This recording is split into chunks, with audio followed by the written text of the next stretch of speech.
श्री भगवान बोले, मैंने इस अविनाशी योग को सूर्य से कहा था। सूर्य ने अपने पुत्र वैवस्वत मनु से कहा और मनु ने अपने पुत्र राजा इक्ष्वाकु से कहा। हे परंतप अर्जुन, इस प्रकार परंपरा से प्राप्त इस योग को राजर्षियों ने जाना, किंतु उसके बाद वह योग बहुत काल से इस पृथ्वी लोक में लुप्तप्राय हो गया। तू मेरा भक्त और प्रिय सखा है, इसलिए वही यह पुरातन योग आज मैंने तुझको कहा है, क्योंकि यह बड़ा ही उत्तम रहस्य है, अर्थात गुप्त रखने योग्य विषय है। अर्जुन बोले, आपका जन्म तो अर्वाचीन भी हाल का है और सूर्य का जन्म बहुत पुराना है, अर्थात कल्प के आदि में हो चुका था। तब मैं इस बात को कैसे समझूं कि आप ही ने कल्प के आदि में सूर्य से यह योग कहा था। श्री भगवान बोले, हे परंतप अर्जुन, मेरे और तेरे बहुत से जन्म हो चुके हैं, उन सबको तू नहीं जानता, किंतु मैं जानता हूँ।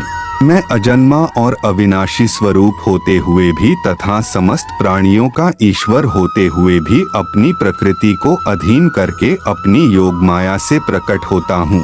हे भारत, जब जब धर्म की हानि और अधर्म की वृद्धि होती है, तब तब ही मैं अपने रूप को रचता हूँ, अर्थात साकार रूप से लोगों के सम्मुख प्रकट होता हूँ।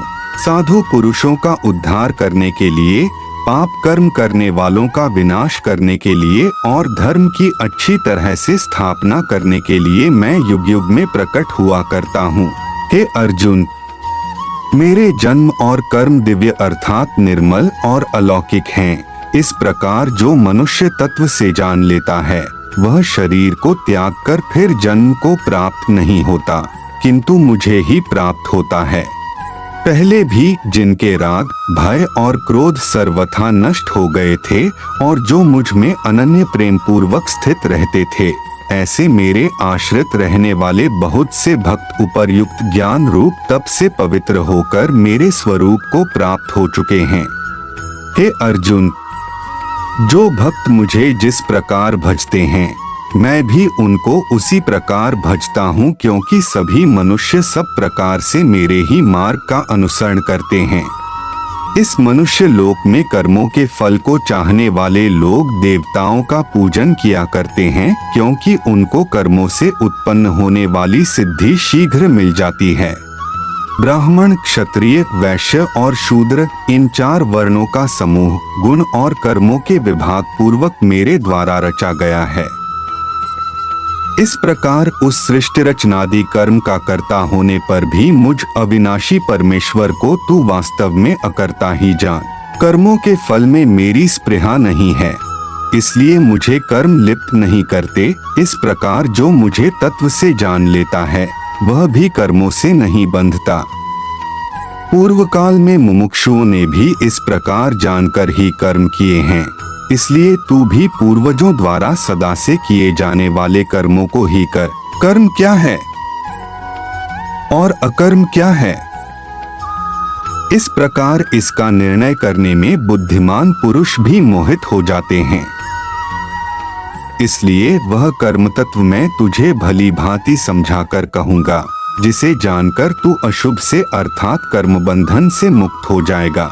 कर्म का स्वरूप भी जानना चाहिए और अकर्मण का स्वरूप भी जानना चाहिए तथा विकर्म का स्वरूप भी जानना चाहिए, क्योंकि कर्म की गति गहन है। जो मनुष्य कर्म में अकर्म देखता है और जो अकर्म में कर्म देखता है, वह मनुष्य में बुद्धिमान है और वह योगी समस्त कर्मों को करने वाला है। जिसके संपूर्ण शास्त्र सम्मत कर्म बिना कामना और संकल्प के होते हैं तथा जिसके समस्त कर्म ज्ञान रूप अग्नि द्वारा भस्म हो गए हैं, उस महापुरुष को ज्ञानी जन भी पंडित कहते हैं। जो पुरुष समस्त कर्मों में और उनके फल में आसक्ति का सर्वथा त्याग करके संसार के आश्रय से रहित हो गया है और परमात्मा में नित्य तृप्त है, वह कर्मों में भली भांति बरतता हुआ भी वास्तव में कुछ भी नहीं करता। जिसका अंतःकरण और इंद्रियों सहित शरीर जीता हुआ है और जिसने समस्त भोगों की सामग्री का परित्याग कर दिया है, ऐसा आशार्हित पुरुष केवल शरीर संबंधी कर्म करता हुआ भी पापों को नहीं प्राप्त होता, जो बिना इच्छा के अपने आप प्राप्त हुए पदार्थ में सदा संतुष्ट रहता है, जिसमें ईर्ष्या का सर्वथा अभाव हो गया हो, जो हर्ष शोक आदि द्वंद्वों से सर्वथा अतीत हो गया है, ऐसा सिद्धि और असिद्धि में सम रहने वाला कर्मयोगी कर्म करता हुआ भी उनसे नहीं बंधता, जिसकी आसक्ति सर्वथा नष्ट हो गई है, जो देहाभिमान और ममता से रहित हो गया है, जिसका चित्त निरंतर परमात्मा के ज्ञान में स्थित रहता है, ऐसा केवल यज्ञ संपादन के लिए कर्म करने वाले मनुष्य के संपूर्ण कर्म भली भांति विलीन हो जाते हैं। जिस यज्ञ में अर्पण अर्थात श्रुवा आदि भी ब्रह्मा है और हवन किए जाने योग्य द्रव्य भी ब्रह्मा है, तथा ब्रह्मरूप कर्ता द्वारा ब्रह्मरूप अग्नि में आहुति देना रूप क्रिया भी ब्रह्मा है, उस ब्रह्म कर्म में स्थित रहने वाले योगी द्वारा प्राप्त किए जाने योग्य फल भी ब्रह्मा ही हैं। दूसरे योगी जन देवताओं के पूजन रूप यज्ञ का ही भली भांति अनुष्ठान किया करते हैं और अन्य योगी जन परब्रह्म परमात्मा रूप अग्नि में अभेद दर्शन रूप यज्ञ द्वारा ही आत्मरूप यज्ञ का हवन किया करते हैं। परब्रह्म परमात्मा में ज्ञान द्वारा एक ही भाव से स्थित होना ही ब्रह्मरूप अग्नि में यज्ञ द्वारा यज्ञ को हवन करना है। अन्य योगी जन श्रोत्र आदि समस्त इंद्रियों को संयम रूप अग्नियों में हवन किया करते हैं और दूसरे योगी लोग शब्द आदि समस्त विषयों को इंद्रिय रूप अग्नियों में हवन किया करते हैं। दूसरे योगी जन इंद्रियों की संपूर्ण क्रियाओं और प्राणों की समस्त क्रियाओं को ज्ञान से प्रकाशित आत्म संयम योग रूप अग्नि में हवन किया करते हैं। सच्चिदानंद घन परमात्मा के सिवाय अन्य किसी का भी न चिंतन करना ही उन सब का हवन करना है। कई पुरुष द्रव्य संबंधी यज्ञ करने वाले हैं, कितने ही तपस्या रूप यज्ञ करने वाले हैं, तथा दूसरे कितने ही योग रूप यज्ञ करने वाले हैं, कितने ही अहिंसादि तीक्ष्ण व्रतों से युक्त यत्नशील पुरुष स्वाध्याय रूप ज्ञान यज्ञ करने वाले हैं।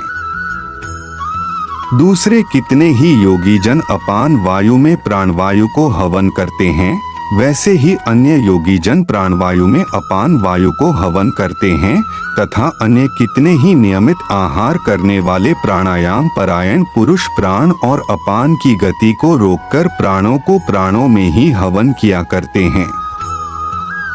ये सभी साधक यज्ञों द्वारा पापों का नाश कर देने वाले और यज्ञों को जानने वाले हैं। हे कुरुश्रेष्ठ अर्जुन, यज्ञ से बचे हुए अमृत का अनुभव करने वाले योगी जन सनातन परब्रह्म परमात्मा को प्राप्त होते हैं और यज्ञ न करने वाले पुरुष के लिए तो यह मनुष्य लोक भी सुखदायक नहीं है, फिर परलोक कैसे सुखदायक हो सकता है। इसी प्रकार और भी बहुत तरह के यज्ञ वेद की वाणी में विस्तार से कहे गए हैं। उन सबको तू मन इंद्रिय और शरीर की क्रिया द्वारा संपन्न होने वाले जान, इस प्रकार तत्व से जानकर उनके अनुष्ठान द्वारा तू कर्म बंधन से सर्वथा मुक्त हो जाएगा। हे परंतप अर्जुन, द्रव्यमय यज्ञ की अपेक्षा ज्ञान यज्ञ अत्यंत श्रेष्ठ है तथा यावन मात्र संपूर्ण कर्म ज्ञान में समाप्त हो जाते हैं।